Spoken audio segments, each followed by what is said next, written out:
And you like, God didn't just do for me. Right. God did. Right. For us. For us. We the best. We the best. So instead of being over there, you could be over here. Right. Experiencing life, more love. Right. More life, more blessings. Right.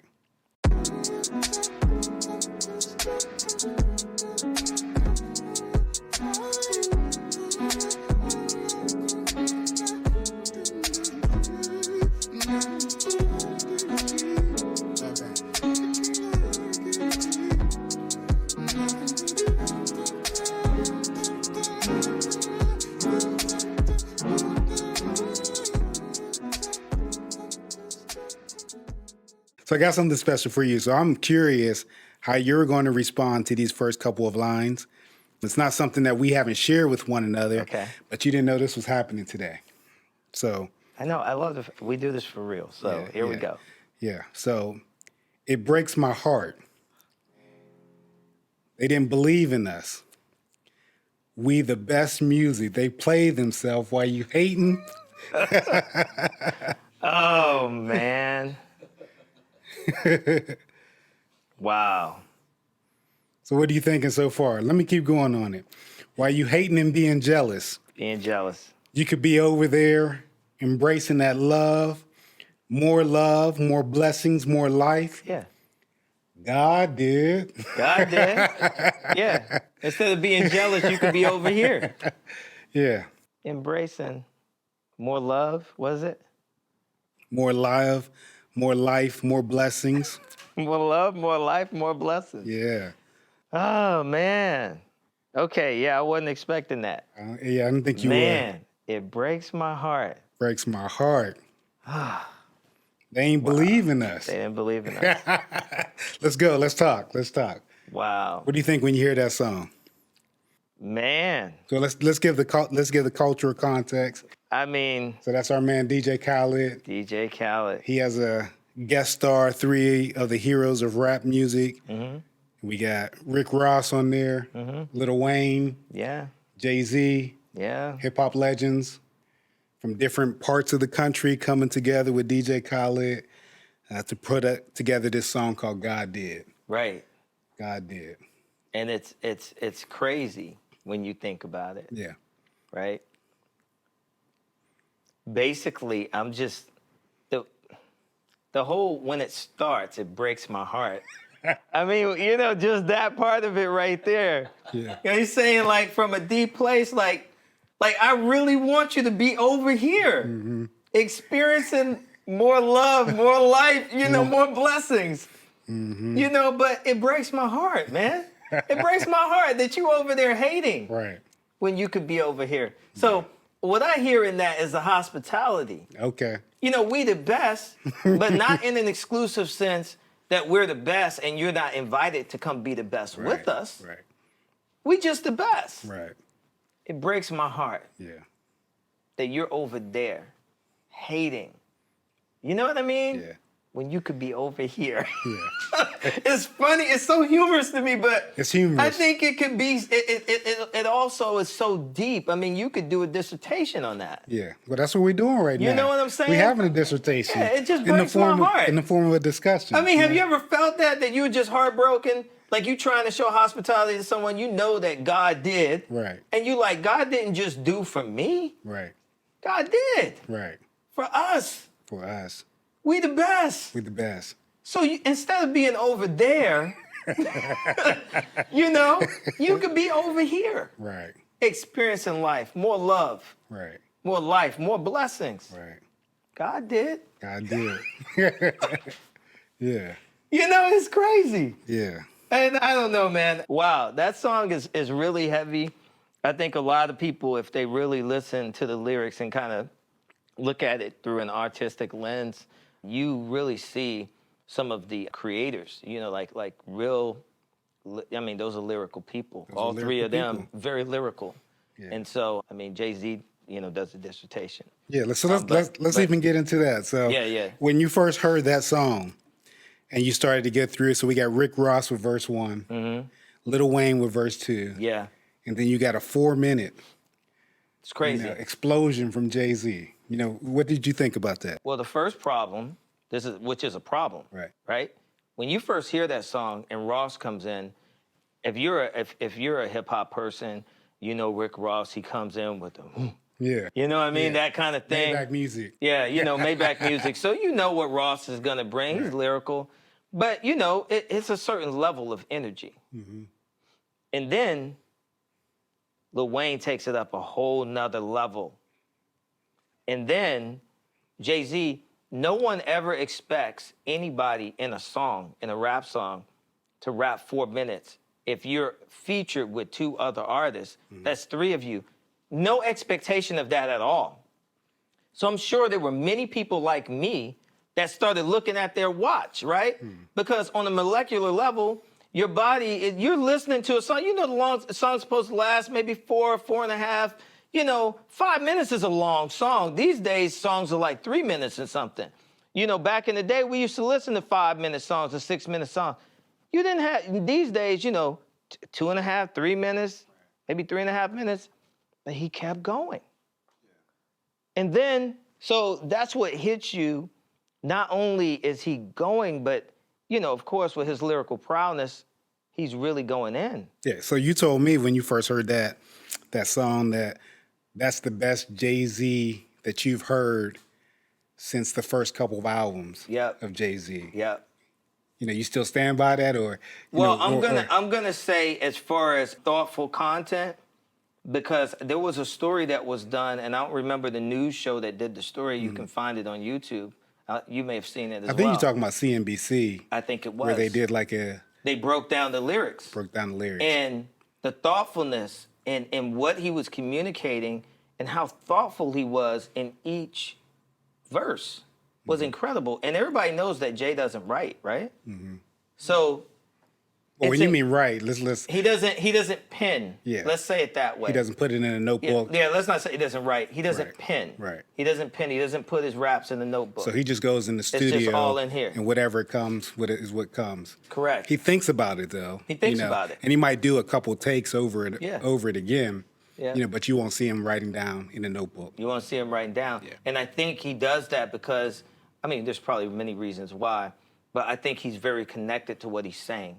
So he doesn't want to feel like, you know, I'm like trying to read this or whatever, which is interesting that Wayne doesn't either.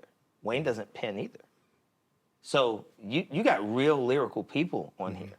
So if you listen to the you know, I don't know, I guess that's what I was thinking, like from listening to Jay-Z's, you know, part of that song, I think as far as thoughtfulness and what he was really conveying, I think it's one of his greatest achievements. Yeah. Anything in that 4 minutes of lyrical content from Jay-Z that kind of stuck out from you? You know? Yes, his diving into the political kind of conversations of you know, incarcerations. You know, for people, you know, just he talks a lot about that kind of thing. You know, the fact that now, especially when we talk about, you know, marijuana, let's just say being legalized. He talks about, you know, the dangers of how, you know, back in the day, the time that you could be looking at, you know, for selling marijuana. So he just kind of, you know, brings us up to date in these conversations that there are still people, and I don't know, you may know people, I know people that seem to, during a certain season, you know, in our nation, get a lot of time, you know, for selling drugs, let's just say. We're talking about the war on drugs. Exactly, You know, during the war on drugs. So he goes into and kind of opens that up and dissects that and brings us up to date to where we are today. Yeah. And so it's a lot of political content that kind of takes you from the streets to the boardroom. Right. Because now Jay is saying, like, I'm in the boardroom now. I'm in the corner office. Right. You know, but I'm from the streets. So I think there's a line that goes, used to be a corner boy, now we in the corner Now we're office. in the corner office. Yeah. So Jay can talk in great detail about the dangers, the successes, the failures of that life as a corner boy, and then talk also about how he moves in the corner office. And what I love is how he parallels those things in a way that causes you to realize that the corner boy and the guy that's in the corner office is the same dude. He's using the same skills that he used on the corner. Right. He's just doing something different with it. Right. Which then I think helps us, if we're really listening, to not necessarily villainize the kid that's on the corner. Knowing that he has value, he has worth. Some of the very skills that he's using to survive out there in the corner, if he had an opportunity to be in the boardroom, you know, he could be just as successful. What Jay-Z is saying, that's what he's a picture of. And he even says this, you know, a lot of people, you know, would show a lot of hate. And he's saying that's never his intention. It's not his intention to like upset people or whatever. It's just consequences of his way of life. The fact that he's just showing people that I'm just that same dude. Right.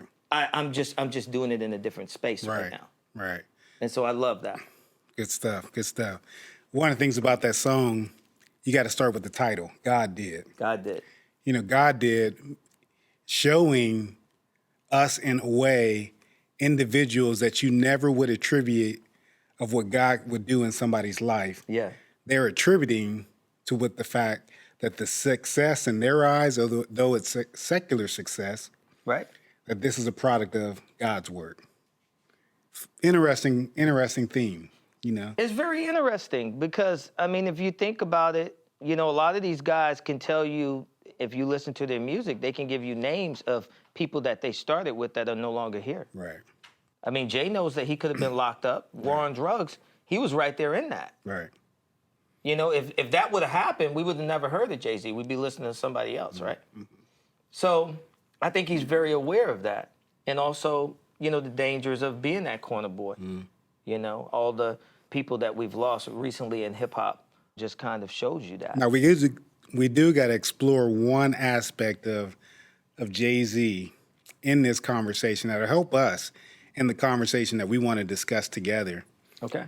You know, the song is about God did, giving glory to God. Right. You know, in the means that they've been successful. I don't know why I'm having trouble with that word right now. That's all right. And it means that they're trying to be successful or they have experienced success. Right. So we hear DJ Khalid open us up. You know, they hating on us. They could be here with us. They could be. Experiencing the best of what God is doing, right? God did. And then we hear Jay-Z come in after Rick Ross and Lil Wayne. And he doesn't always go to just God did. He's telling us Hov did. You know? Yeah. That's bold. It's bold. Bold. And that's where we talk about like classic Jay-Z, you know.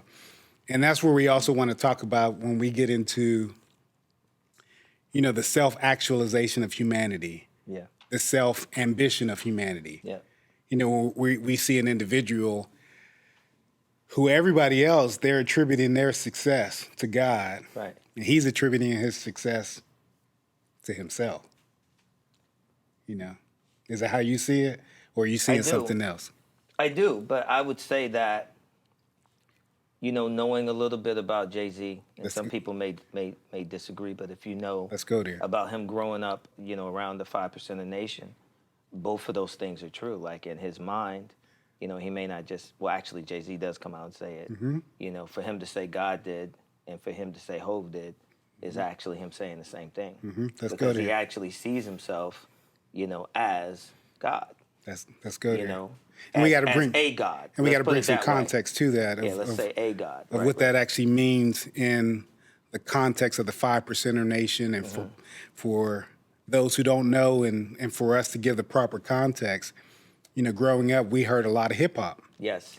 A lot of hip hop that was rooted in those who embrace the 5% ideals. Right. 5% ideals are taking Muslim and the Islamic roots of it and bringing it to the identity of the Black culture. Right. You know, we could say that in essence. Correct. And as a lot of people have understood the 5%er nation, the context and the culture helps them to see that humanity was created in the image of God. Correct. And if humanity was created in the image of God, you should look at yourself as a little God. You know, and so we would hear language from those who became 5%ers. What up, God? Right. You know, You know, what's up with the gods and the earths? That's right. You know, hearing the language and they're referring to themselves as products Right. of the image of God. Right. You know, recognizing that identity. So we want to bring that kind of context when we're having this Earth being the discussion. woman. Earth being the woman Right. Right. Who gives birth? Right. who gives to all birth life. to all life. Yeah. Yeah.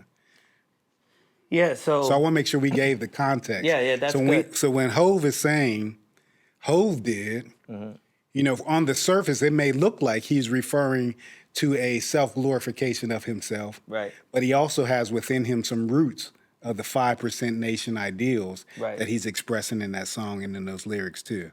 Because you hear other lyrics where he's actually expounding Right. upon some of the 5%er ideals. Exactly. Right. And that's kind of the theology, if you will, right? Because it's a theology of self, you know, knowledge of self. You hear, you know, about that. So you basically, you know, growing up you know, in the 80s especially, you know, you had Poor Righteous Teachers, you had, you know, 80s going into the 90s, some of the top most lyrical MCs from Rakim, Poor Righteous Teachers, King's Son, I mean, Busta Rhymes, you know, all of these people, and I could go on, basically boasted knowledge of self. They boasted this connection with the 5% ideals and theology.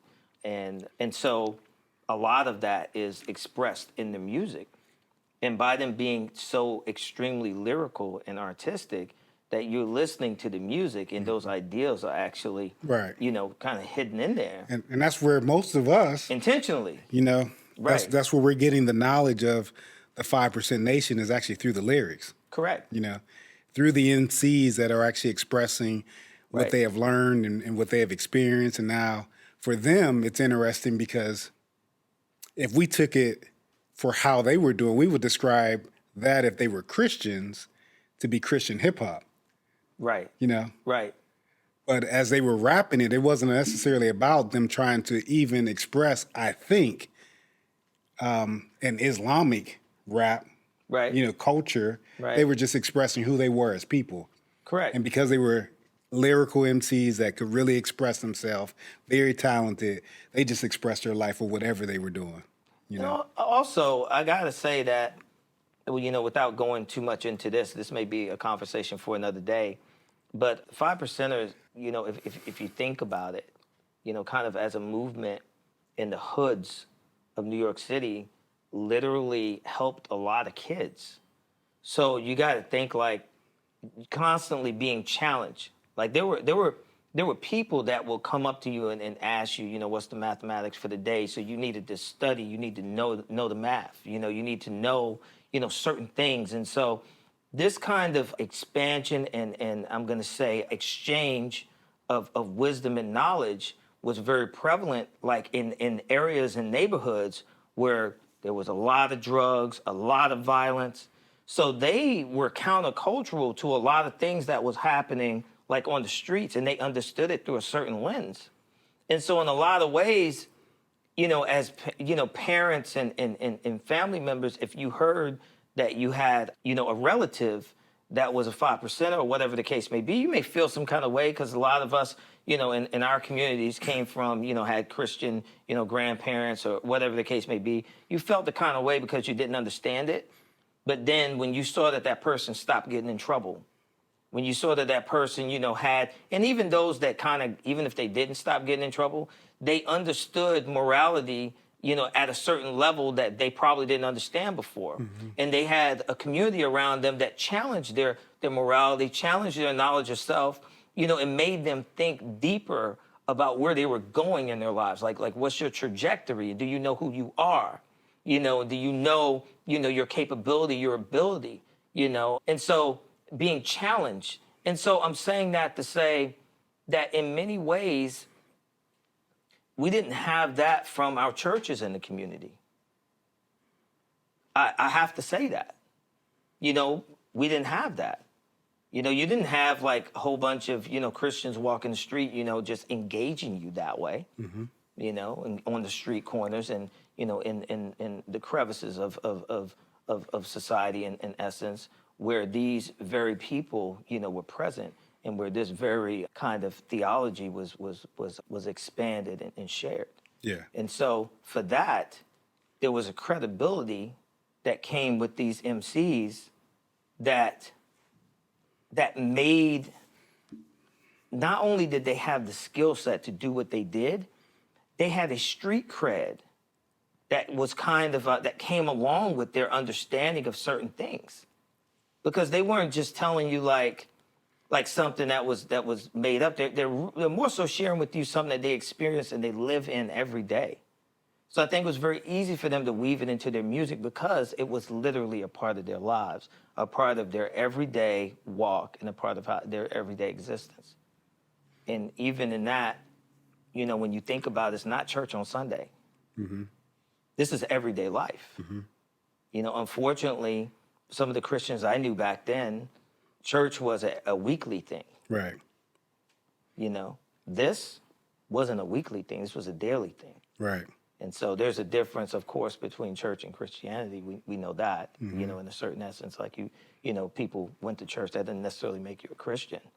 But in many ways, you weren't being necessarily challenged every day about your Christianity. If you're a 5%er, especially if you were young, oftentimes, you know, you were being challenged about whether or not you were really advancing in your knowledge of self Mm-hmm. on a regular basis. Mm-hmm. That's different. That's good. Good stuff. Good stuff. Audiobooks is a great way to rest as well. Many of us are used to just reading the paperback books, or some of you even got into Kindle books where you're reading them electronically. But audiobooks is the newest way to read books, and it's great because it allows you to rest with your eyes, to not have to look at the words, and to just listen. And one of my favorite things about audiobooks is that you can hear the audiobooks read by the authors themselves. They know where to put the emphasis on the words. They know the right tone and rhythm to read the words as they're telling you the stories. One of my favorite ones and one of the most popular books on the platform Audible by Amazon is Trevor Noah's book, Born a Crime. It's wonderful because he tells the story, and because he speaks over 8 or 9 languages, he actually can speak the languages as he's reading, so it invites you into that atmosphere. Kevin Hart has his books out, and some of them have music in the background as they're reading. His book is hilarious. There's a book by a famed theologian, new theologian, Jackie Hill Perry, called Holier Than Thou.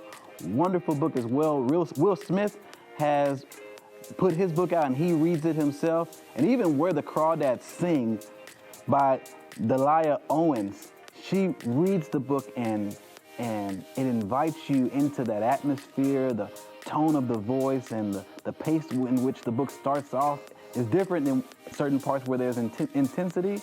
And you can listen to the book while you're taking a walk, while you're sitting in a chair, while you're cooking, while you're doing other things, and focus on the book and do other things at the same time, which you can't normally do with traditional reading. So I really invite you all to try it out, to try audiobooks in your times of rest so that you can relax and get great information at the same time.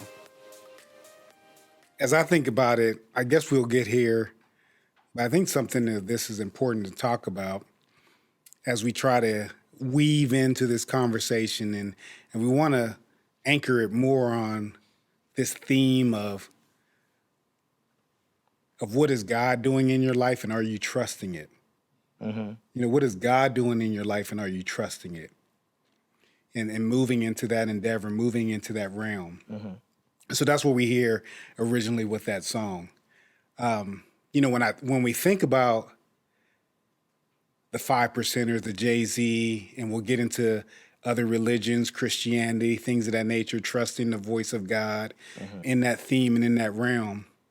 What I'm hearing you talk about, like the 5% expression, is that it wasn't a Sunday experience.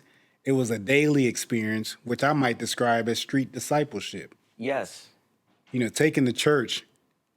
Yeah. If there was, you know, I don't remember ever hearing anybody describe that, hey, we go to the mosque on Sunday so that we can get our lessons about knowledge of self.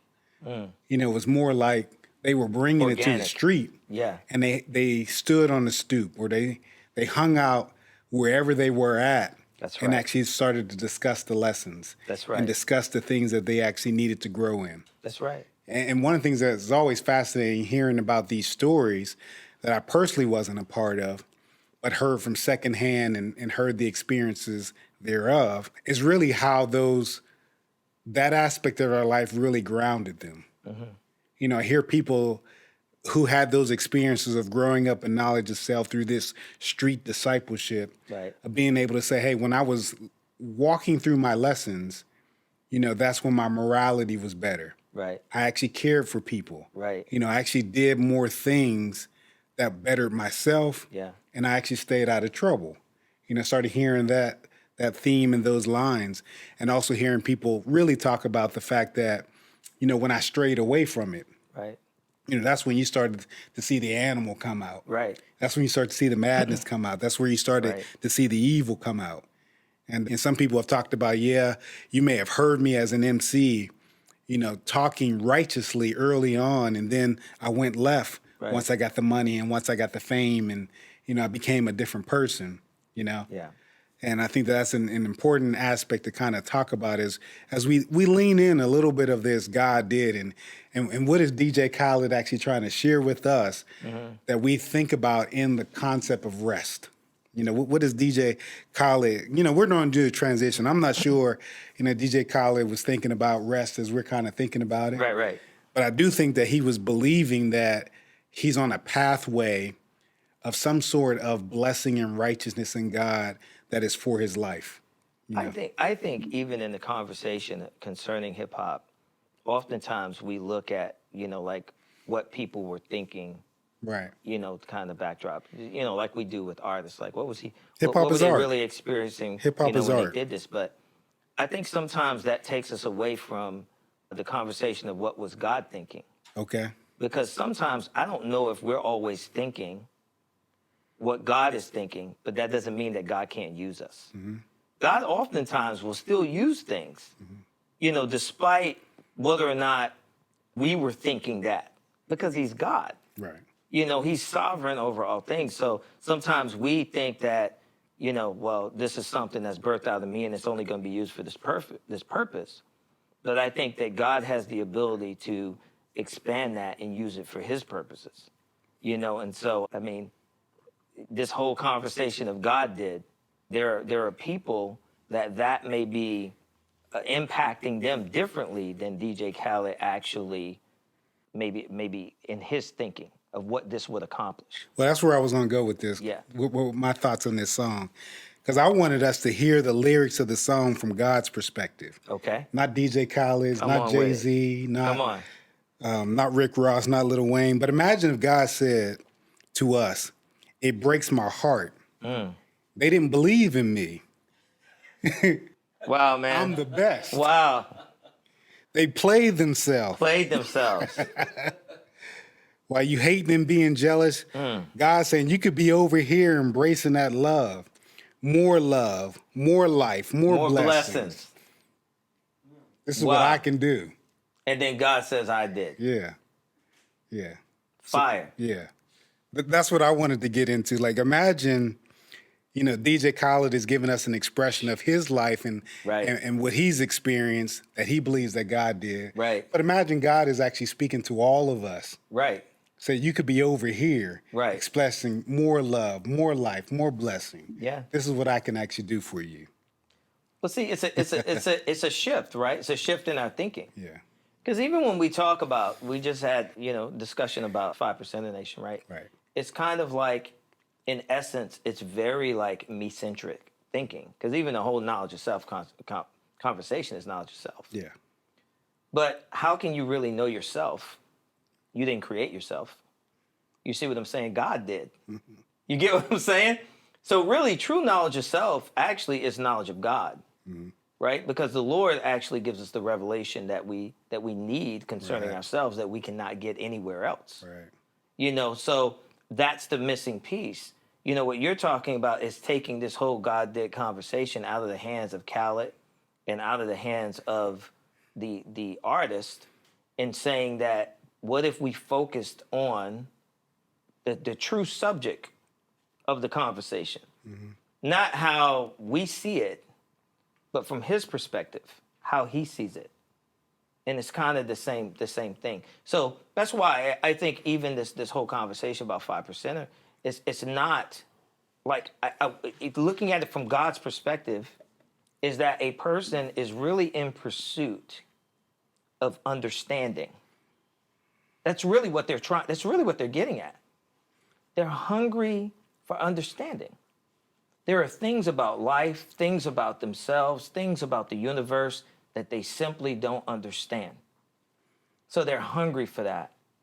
So here's a mechanism in the hood that allows them to have that conversation, because the soul is so hungry and thirsty for meaning and for purpose. Yeah. And the soul can't rest without that. Right. You can't rest without that. Rakim said, Okay. fish, which is my favorite dish, but without the money is still a wish. Right. So I'm sitting here I'm sitting here thinking about what would really bring me rest, but I can't even go get it. So I can't rest.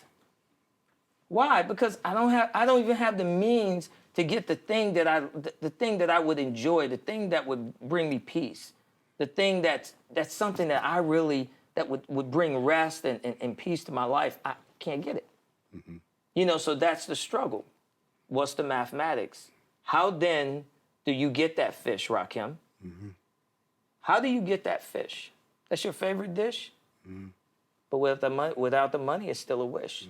So there's mathematics that can get you to that. Okay. Right? So the point is that what we're talking about is this whole conversation of why is it that we can't rest, right?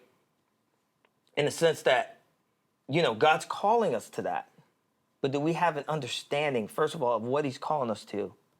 And secondly, how do we get there? Right. We had a good conversation that I want to ask you about again just a couple of days ago, where we talked about, in essence, trusting the voice of God. In essence of trusting the voice of God and just asking about a situation like in your own life and thinking about what prevents us from moving into that realm where, let me quote DJ Khalid again, moving into that realm where we actually truly believe in what God is actually saying to us. He says, it breaks my heart. They didn't believe in us. Right. I'm hearing God say, it breaks my heart. You don't believe what I'm actually telling you to lead into, to lean into, to move into. Right. So we had a conversation just a couple days ago about, you leaning into hearing what God was saying and hearing it, but not necessarily living it out the way that you think that you maybe should have. Right. And I'm not sure how much of that you want to share, if you want to share about that, but, how do we get into this place of trusting the voice of God that we actually hear? I believe that, like in the case of the conversation that we had, let's go back to DJ Khaled for a minute. Let's go back there. It breaks my heart. It breaks my heart. They didn't believe in us. They didn't believe in us, right? They over there hating. They're over there when they should be over here. They should be over here. Yeah. So the enjoyment, and to say this, there's a passage that says, in his presence is fullness of joy. Yeah. If you really want to enjoy the presence of God, you got to be over here. Yeah. Meaning like in his presence. But instead you're over there. Right. Why? You have to begin to ask the question, why am I over here? You see what I'm saying? Because back to our earlier discussion, the whole idea, because whether you're 5% or not, we're always trying to do math. We're always trying to figure out how we can make it work over here, where we are. See what I'm saying? It's the same thing. It's different, but it's the same. So how can I be over here because this is where I want to be, right, and get what's over there? Right. How can I do that? Yeah. The conversation of mathematics is adding it up in my own mind how to accomplish right. the success that I'm actually trying to get right. to. Where God is actually trying to tell us, I've got mathematics that you can't actually understand. He's saying that. But I'm going to add it up for you. See? But you just got to trust the math that I'm actually showing you. That's it. And it breaks his heart. And let's say it like this.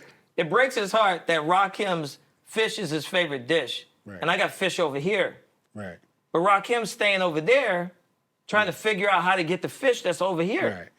Yeah. And Rakim might tell us, well, I figured it out. Right. No disrespect to Rakim. You know, my favorite MC. The God MC. But the point is that it's the fact that it breaks his heart because he already has everything for us right here. Right. He's saying it's all here like I'm the best. Right. Right? It's all here. It breaks my heart that you would stay over there and try to figure out what I'm freely offering you over here. Mm-hmm. And so I think that in the simplest form, the simplest way is the shift in our mind that we begin to realize that what it is that we are trying to achieve or where it is that we're really trying to get, God already has that. And so that's the trust. Do we trust that he is who he says he is? He has what he says he has. He can do what he says he can do. Do we trust him? Mm. You know, sometimes that doesn't come until we stop trusting us. Sometimes we trust ourselves too much. Yeah. You know, we're trusting what we can do, that we're going to figure it out. Right. All I need to do is understand the math better. Mm-hmm. If I can do that, then I can figure it out and I don't have to come over there. Right. I can be the best over here. Yeah. Good conversation. Yeah. Good conversation. Hit me with it. And I know you got something special ready for us. Right. What you got for us? Oh, today? man. So let's just shift it in another direction, still on the same conversation. You know, there have been a lot of people that have passed away, part of the hip-hop culture as of recent. And one of those people is Davon Daquan Bennett, better known as King Von. Okay. And so King Von was born August 9th, 1994, and he lived on Chicago's South Side. And he died November 6th, 2020. Okay. Really a phenomenal, very creative young man, storyteller, just really a great young man. And the reason I'm saying this is because everyone that truly knew Von, I'm talking about people that really knew him, not just knew how he moved in the streets, but knew him as a person. Okay. They speak so highly of his heart, his character, his generosity, and his kindness, which is amazing because when you think about the things that people would say about how he moved in the streets is very different. Right.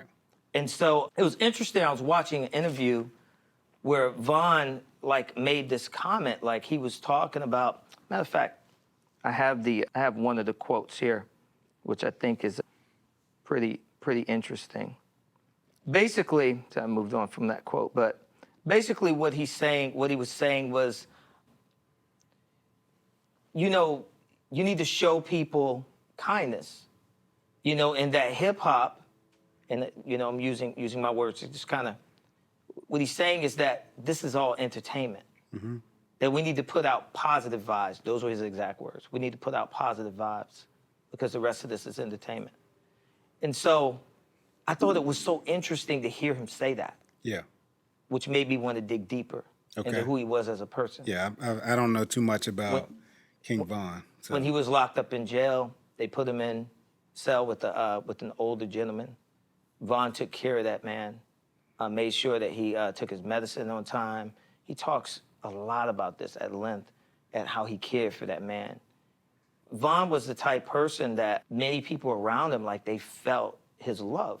Mm-hmm. You know, and we know this from a lot of people, even DMX.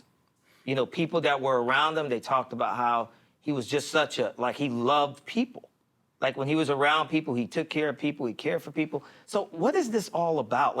I can go through a list of hip-hop artists that have died recently. Right. And when you dig into how they lived and the people that lived around them, you see compassion, you see, love, you see all of these things being displayed. What I think is interesting is that many of these people have very strong people in their lives that have, relationships with God, strong, Christian presence, in their lives that kind of impacted them greatly. Mm-hmm. But somehow there was a disconnect. And so here's what I'm getting to. how is it that we can be two people? Two people. Two people. Yeah. That there's one side of us that it's again, DJ Khalid. When we try to be over here and over there at the same time. God is calling us over here, but we're in two places, right? The difficulty of that and the danger of that, because that's what happened in King Von's life.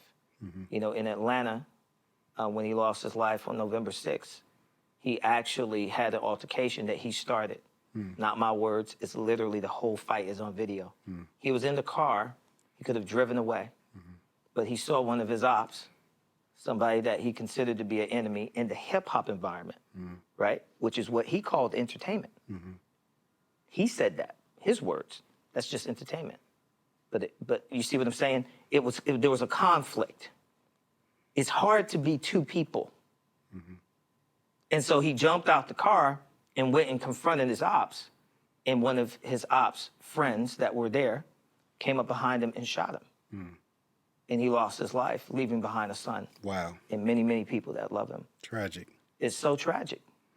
So the point is that living in these two spaces, right? The inability to truly trust God to fully come over here, right?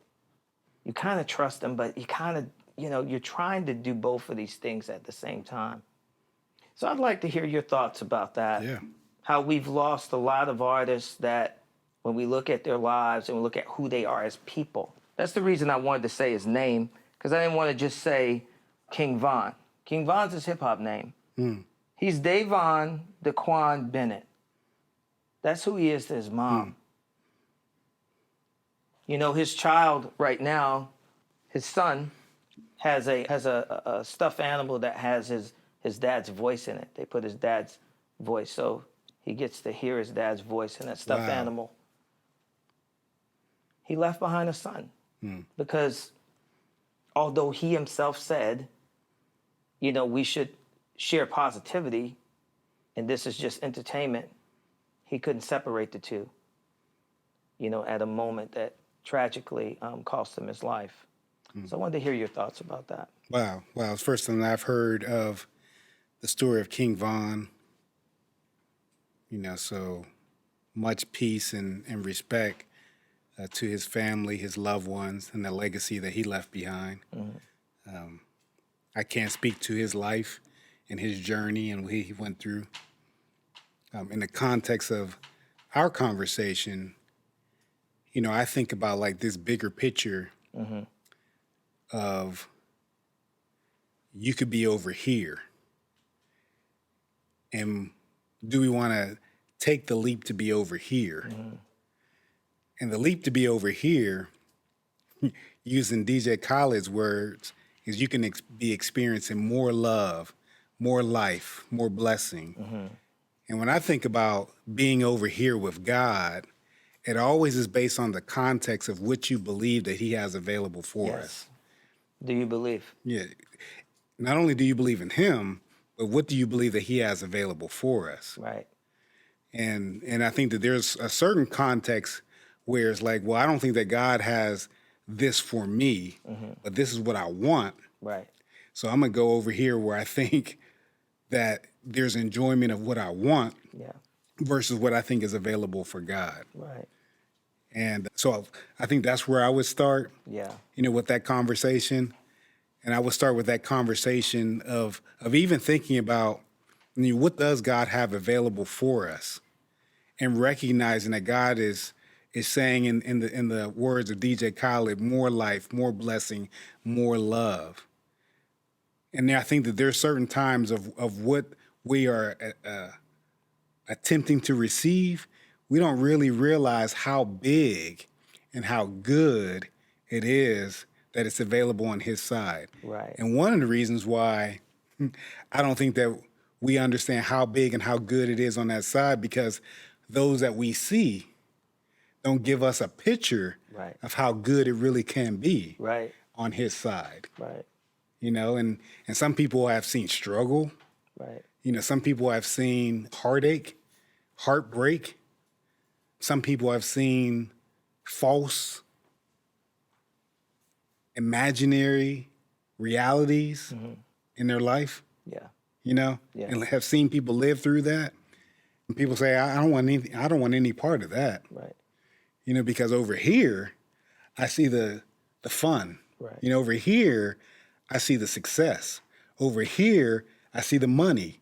Over here, I see what I would describe as the good life. Right. Over there, I don't see it. Right. So I think that there's a proper reality, what do we show people on this side Right. of like what it actually truly means to live in the presence of God? Right. Sometimes I like to ask people the question, would I want your Jesus? Right. Not my Jesus, Right. not the Jesus that I've read historically, but the Jesus that you live in and you believe in. Right. Because we can only experience as much of God based on what we believe God is available for us to do. Right. And what we believe he can do in our life. And who we really believe that he is. Right. That's the farthest extent that we can generally experience who he is. So I'd begin to really, start with that question. Who do we really believe that he is? Right. And what does he really want to do for our life? Which that then I believe would be a challenge to like let's say a DJ Khalid and Rick Ross, Lil Wayne, Jay-Z. Mm-hmm. What actually did God do? Mm-hmm. Do they really know? Because it's easy to say God did, Right. but what did he do? But in their context, in their defense, what I would say that what they're saying that God did is look at where I came from. Right. Look at the struggle that I've experienced. Again, yeah.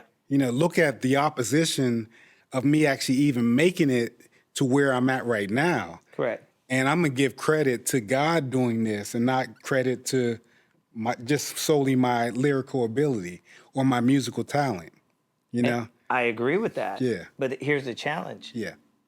And rest in peace, by the way, to King Von and all of those that we talked about, DMX. I mean, my heart goes out to their families. Yeah. Just greatly, families and loved ones.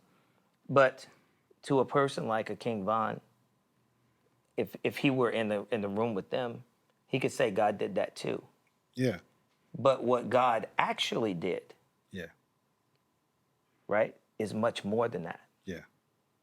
It's, do they understand what God did? Because what God did didn't keep King Von from making the decision that he made that night.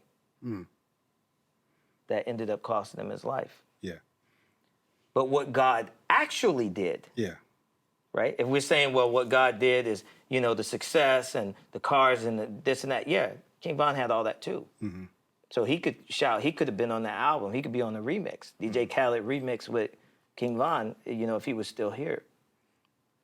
But knowing what God actually did, right, is what could have kept him in that car instead of hopping out that car to go approach one of his ops. All right, break that down then. What do you want us to know about what God actually did? Well, even when Khaled talks about more love, More life, more life, more blessings. more blessings. Yeah. Let's talk about that for a moment. Go ahead. All right. So if we were to say more love, right? I have to bring my glasses out because I'm getting up there. Getting up there, but I mean, praise God I can still see. I can see. But okay, so let's talk about like more love. It's a very familiar passage. Love suffers long and is kind. Love does not envy. It does not parade itself. It is not puffed up. Love does not behave rudely, does not seek its own. Love is not provoked. It thinks no evil. It does not rejoice in iniquity, but rejoices in the truth. Love bears all things, believes all things, hopes all things, endures all things. Love never fails. Shout out to 1 Corinthians 13. Yes. Yeah. 1 Corinthians 13. I'm beginning at verse 4, but the thing is that if we had more love, like what Khalid is talking about, then we would respond to one another differently. We would respond to challenges we would respond to ops differently. You know, a person can say to themselves that they're your ops, but that doesn't mean that you have to be their ops. That's a different way of thinking. Like, you can be my ops. I can't stop you from being my ops. But I can stop me from being your ops. I don't have to be your opponent. I don't have to be the person against you just because you're against me. Why? Because Khalid says, God did. Over here, I could be experiencing more love. You know? Now, we can break it down. More life. We can find passages to talk about that. More blessings. We can find passages to talk about that. So that expands our understanding of what did God actually do. So it's not just the cars. It's not just the houses. It's not just the, all of that. It's more. It's more that he offers us that is transformational, that changes the way that we see God, the way that we see the world, the way that we see others, and the way that we see ourselves. So that's more of what I'm referencing. You know, what did God actually do?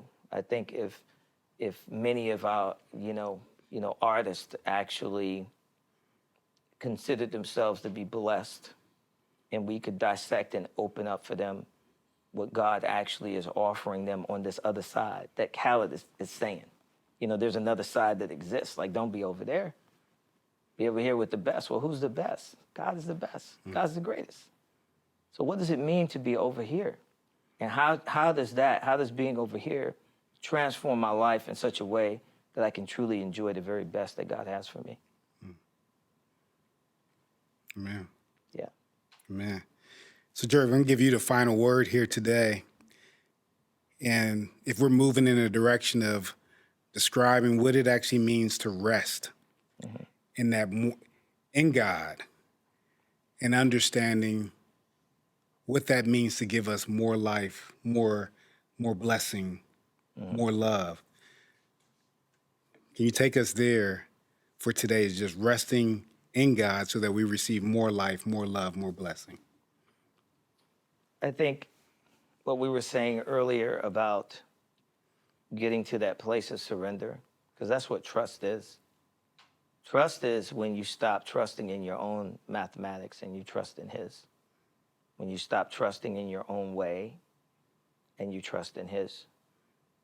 It's when you stop thinking that you're the best and start realizing you may be blessed, right? But knowing where your blessings come from. That your greatness is just really a reflection of his far surpassing greatness, right? That we truly begin to, to trust that he is who he says he is. He has what he says he has, and he can do what he says he can do. And that things are far better over there with him than they'll be any other place. And so we should be desperately in pursuit of what does it mean to be with God, to be over there where we can experience more love, more life, and more blessings. How do I surrender my life, surrender what I'm doing, whatever's keeping me from getting over there? Because I don't want to be over here. Why? Because it breaks his heart. It breaks his heart that I'm over here. Because he has all of that for me over there. And all of it is just simply in his presence and in his divine hospitality. He invites me to come over here. And he's the best. And if I could just say one final thing, I would say all of us knows inside one thing God is saying to us to take a step, to trust. Yes. And whatever it is that thing that God is saying and doing to us to take a step, it's just time to surrender to it, to take that one simple step. That's it. The next day, there'll be another simple step. That's it. And then the next day, there'll be another simple step. So it's a series of simple things that God just wants us to do daily to experience all that he has for us. And before you know it, after you take a step and you take another step, you know, Nipsey Hussle talks about taking a victory lap. You know, I mean, one day we'll be able to take a victory lap with him. Good conversation, my friend. That's it, man. All right. You have to leave it there. Yeah, thank you. Thank you. All right. Awesome. Rest. Rest. Thank you for joining us today. If you enjoyed today's content, click the like button and subscribe so that you can receive notifications for more of the recordings and information that we'll be sharing. We'd love for you to join us next time. So click that like button and subscribe to the Rest podcast.